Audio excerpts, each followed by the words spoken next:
In nature, every living thing constantly exchanges information with its own species and with other species.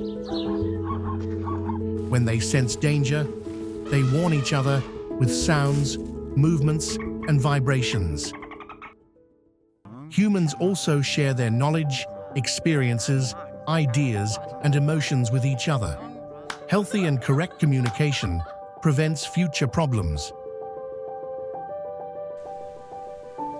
Apart from humans in nature, there is another world that tries to communicate: machines.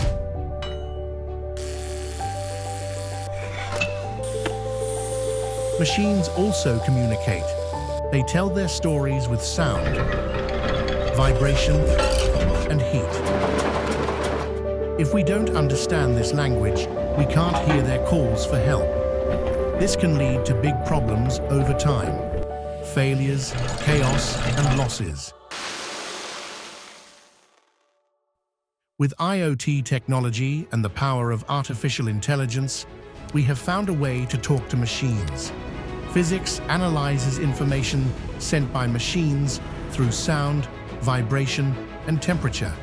It can even detect failures months in advance.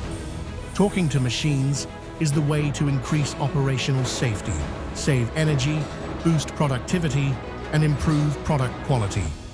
Fizix, let your machines talk to you.